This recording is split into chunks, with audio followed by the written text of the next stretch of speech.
Okay. Kayla got the 111, number one. Sipping lemonade, throwing light shade. Okay. Got a little bit on the West Coast. Hey everybody, it's Kayla Got the 411. I'm back for another What's Good episode. I'm here with SB SurfsUp. How you doing? I like to ask everybody what's good with you since the segment's what's good. How you doing?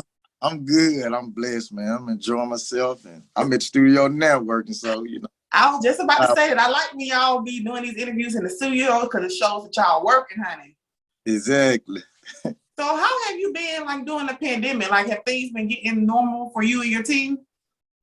Yeah, we had to force our way and just, kind of create the best we could throughout it, and, not use it so much as an excuse to not do anything. Right. We made a way through the entire pandemic, that's for sure. We even did some traveling. We just respected, the guidelines, what you're supposed to do while traveling, but we made out throughout it. Where did you travel to? We did a lot of Atlanta, Houston. Oh yeah. I'm here in Atlanta. We ain't closed. We gonna always be closed. Exactly. we kind of stayed in places where it was still open. So it wasn't many, but we used what we could. Right. So SB, I'm gonna call you SB for sure. When was that moment for you where you was like, okay, music is for me, I'm gonna take this serious? Once I seen the reaction from like talent show, like my first talent show. Like once I seen action, I'm like, dang, they like us like that. Cause I was in the because first, you just playing around with it. I didn't think nothing about no career, style music. Cause where I'm from, it wasn't a music scene like that. So it wasn't, I was more inspired by the pimp players, dope dealers in the neighborhood than rappers. Rappers, I wasn't seeing them. I was seeing the guys that really had, like the paid in full type people. You know what I'm saying? I was daily. So that was more influential than anything. But once I seen how I could be influential and people started kind of mimicking how I woo my clothes and the hair, and I've been having like the flav way back when. So once I seen I could really get people on board with it took over from there. Right. You was like, okay, I can get a bag out of this. Let me just keep this going. Okay. Yeah. Sometimes they always say, I believe that people will see things in you that you don't even see in yourself sometimes.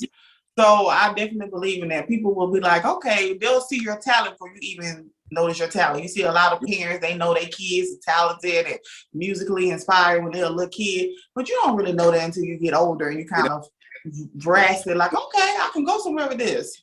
Yeah, but I told people from the gate, I said, once I said, I'm going to be big. I'm going to be big. Where you from? I'm from Memphis, Tennessee. North Memphis to be exact. Okay, so did you listen to the Project Pass and the 1-6 Mafia? Were you into those type of music or like? Honestly, no, and that's the crazy part about it. I was more into like the real pop stars. You know what I'm saying? Like like Bobby Brown, Whitney Houston, Tina Turner. I was raising juke joints. So rap didn't really grab me until later on. I would hear my big cousins, they play it. But it didn't really just catch me though. You know what I'm saying? I still was like the Nellies, Busta Rhymes, Ludacris, like the artists that had that big sound, that look, that I was into that. You know what I'm saying? Like the rap, it wasn't, I wasn't feeling it. But, as I got older, it started, catching on to me more, and them guys definitely paved the way for sure.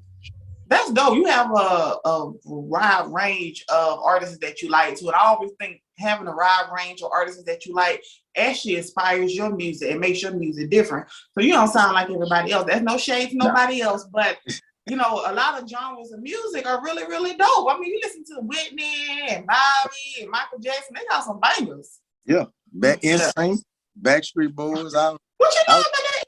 Yeah, I wanted that away. Yeah. Okay.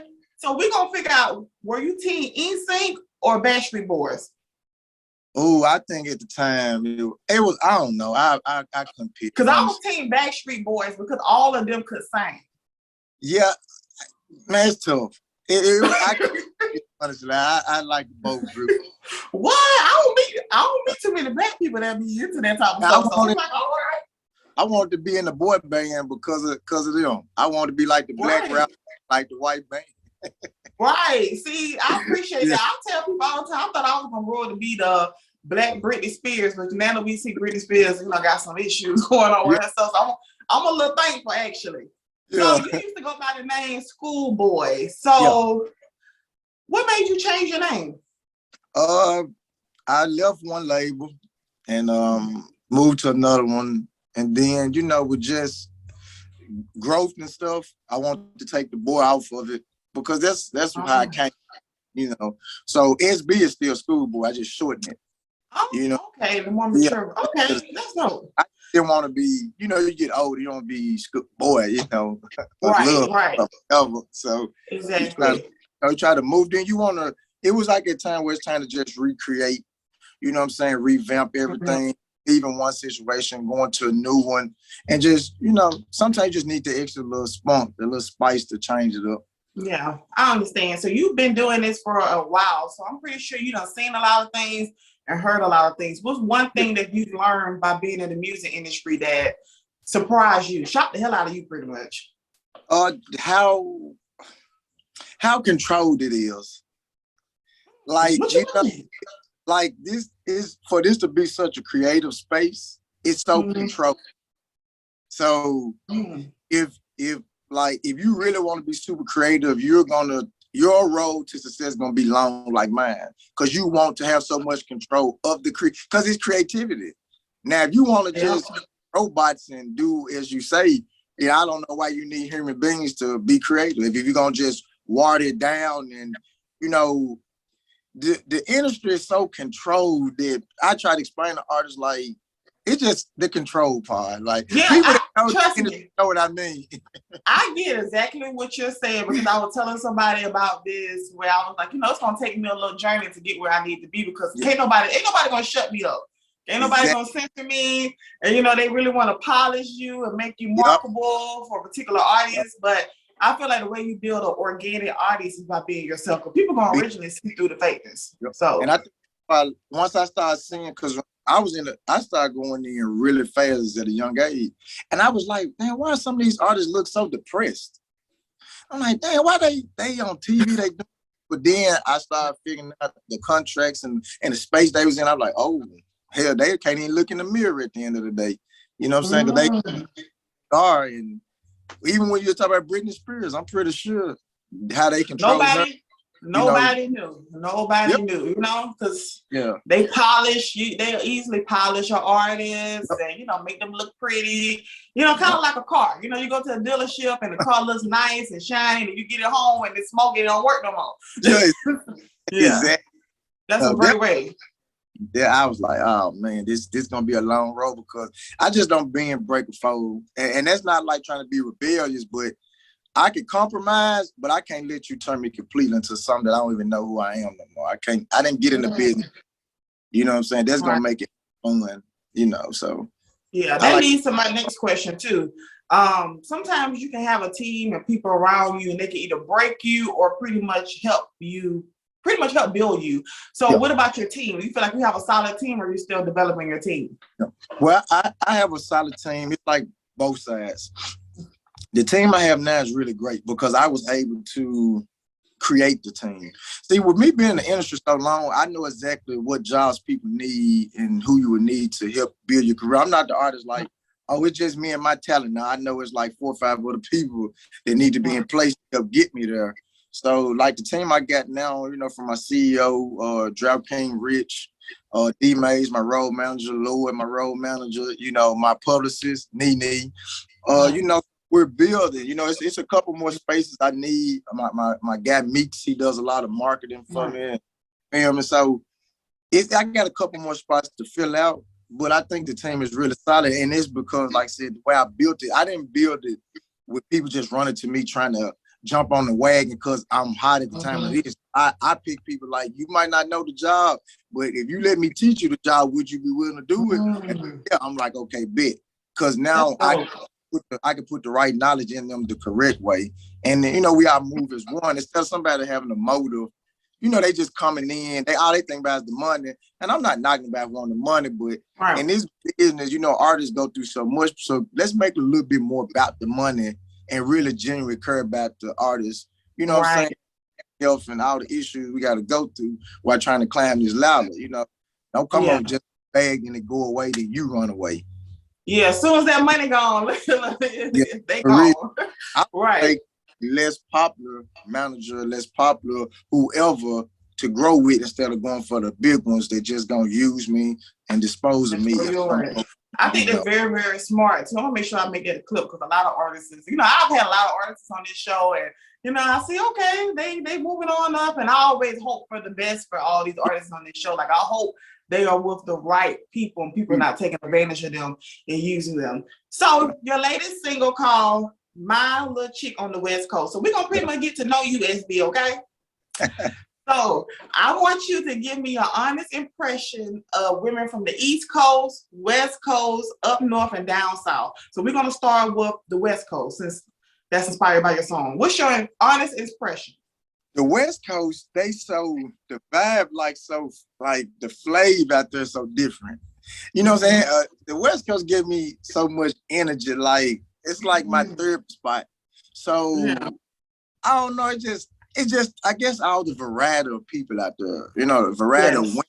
It just, I don't know, it's just good air. So they all look different. I haven't been to California, but I did go to Vegas when I went out with dreads. I was like, wow, they're like everybody's baddies, but they all are different races, different shapes. Like it's really different over there. It's a different vibe. So I get what you're saying. And even personality wise, you know, they to like trying to make everybody happy, trying to have a good time. You know, it's all about a good vibe, good time, good energy. You know what I'm saying? So that's what picks out that way. They just like having fun and kicking it.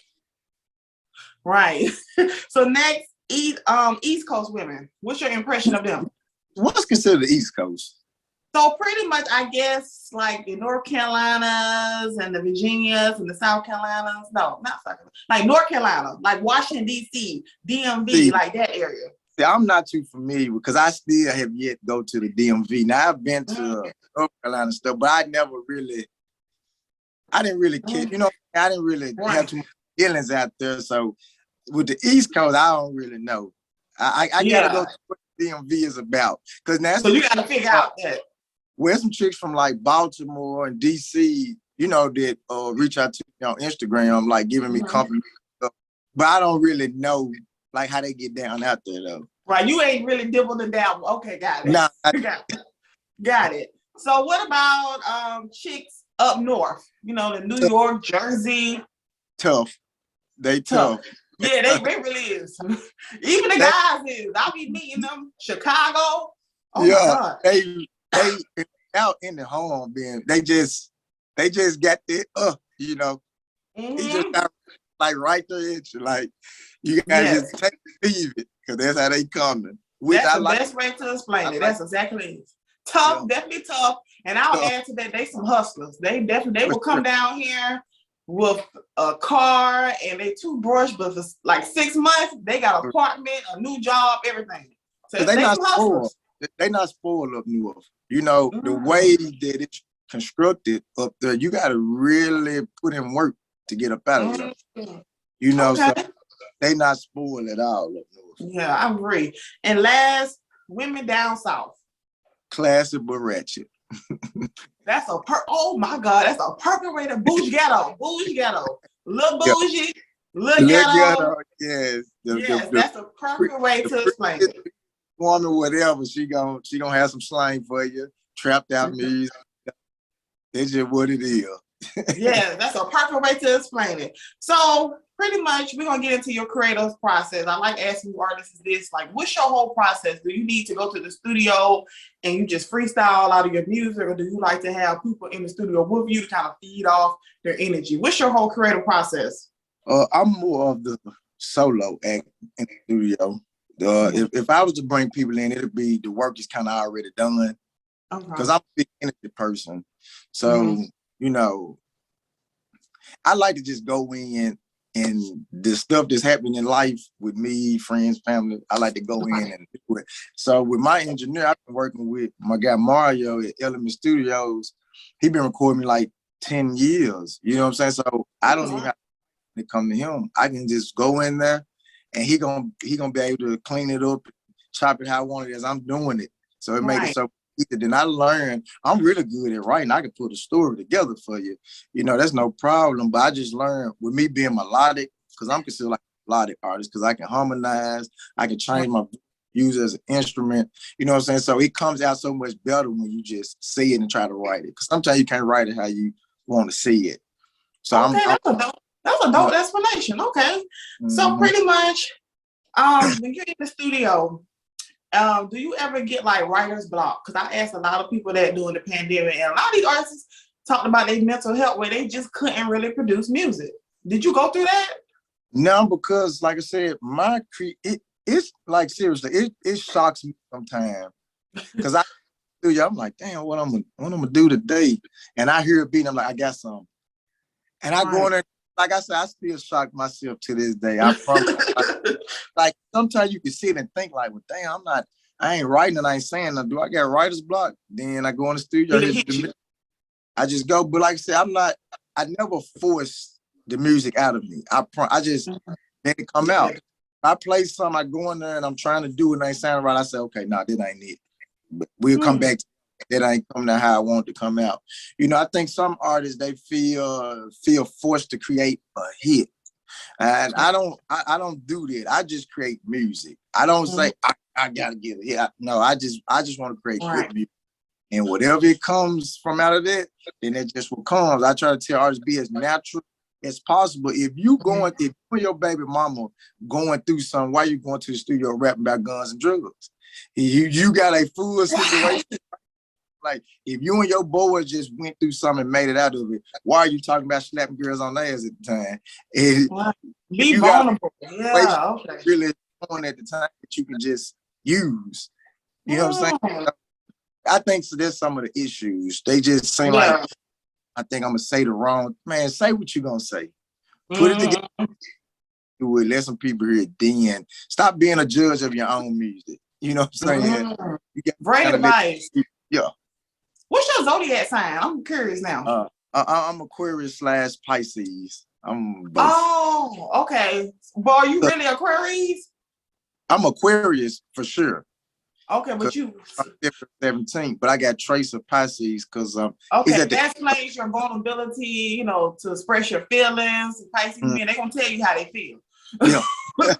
Yeah, they're gonna tell you how you feel. You don't have to worry about, you don't have to question how a Pisces man feels, and he's gonna tell you how he feels. I got to tell you. Yes. Being straightforward. Right. And I do so pretty. So what's some advice that someone has given you that you're gonna take with you throughout your musical career? Building relationships and understanding how important it is to build relationships. You know what I'm saying?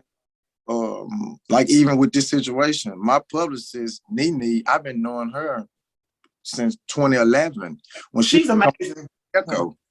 You see what I'm saying? She's been sending so many of y'all talented artists my way, so I thank her. I want to shout her out as well because she, you know, just found me, like what I do, and sending so many dope artists my way. So I appreciate Anisha too.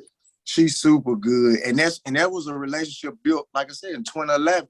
But now, for 2021, we actually working together. So I try to explain to artists, the person that's the janitor today might be the CEO tomorrow. So you got to be respectful to everybody. You know what I'm saying? Respect opinions. Don't be so hot-headed. Yes.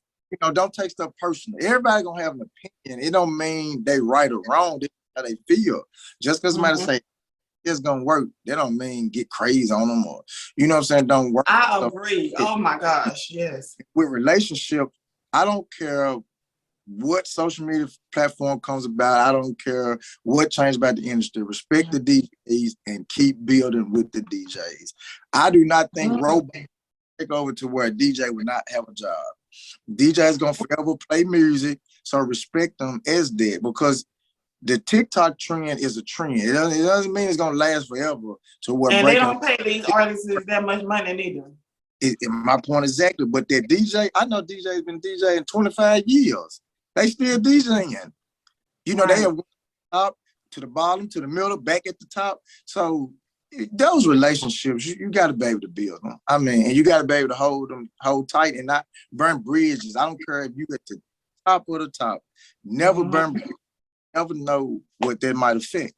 People don't forget nothing. I tell people all the time, I don't forget nothing. I'm gonna remember you. Because when people don't really been spending towards me, and I'm like, okay, I'm gonna remember you. I'm just that type of person. Yeah. Now the industry like that, they don't let that stuff go. They gonna make some calls. Don't let them in that building. Now don't push them. Man, they gonna have you out the business. I think it's a humbling experience too. And sometimes a lot of people just need to be humble, you know? No. I think that sometimes you humble somebody, they'll be like, okay, yeah, I wasn't right going off on that particular DJ because they didn't play my whole song. Like at least they played it for me. You know? Exactly. Right. Be right at all times. So we're at the end of the interview now. So what's next for you? What do you have coming out? Because I know you just put out a latest music video also. Yeah, my little chick on the West Coast video is out, BT Jams and YouTube or Apple Music, you know, all the platforms. Right. My song before that, Mode, is still running right along my little chick on the West Coast. And right before the year end, now I'm about to release this crazy record for the ladies called Fuck Your Baby Daddy. So well, see, you cater to women. You need to link up with Summer Walker. That's my thing, man. I want to work with a lot of different later artists. But it's just me though. Like I said, I'm great at talking about what I really know. You know what I'm saying?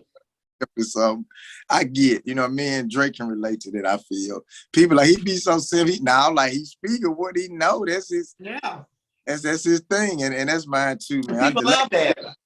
And the ladies are always supporters. You know, they ain't got no hate towards you, or no, you know, being envious. Or, you know, guys can look. You can be fly, get money. They still gonna have something to hate on you about. So, you know, sometimes you got to know demographic. I know mine is women for sure. So I try to always have something in for the women every time. You know, I'm doing something a little bit more. Women gonna buy your records and come out to your show. That's for sure. Yeah. So that's what's up. Yeah, me and my label, Drop King Music, y'all just be watching out for us. It's gonna be a big year. We got a lot of stuff. Like I be working 3 to 6 months ahead, so I got a year 2022 already full with stuff that needs to be done, and like I already pre-planned. That was dope. It was so nice talking to you, SB. I think this was such a break. How was this? Real chill and easy, right? Easy. I love it. You made it simple and easy. I promise you did. Yeah, I just try to make y'all feel like we just talking as friends. Make it conversation. Yeah. Hey, y'all. Just want to say thank you so much for watching the show. Hope you enjoyed it. If you enjoyed it, don't forget to like, comment, share, and of course, hit that subscription button. I am grateful for every view, whether you like me or you don't. And don't forget, I got a podcast too. There are exclusive episodes on that podcast, so don't forget to go check that out as well. They're on Spotify, iTunes, iHeartRadio, Pandora. Baby, I'm everywhere, okay? And follow me on social media. I'm Kayla Got the 411 on Twitter, TikTok, Instagram, Facebook, Pinterest, Tumblr. Baby, like I said, I'm everywhere. Thank you again for watching the show, and I'll see you on the next episode of Kayla Got the 411.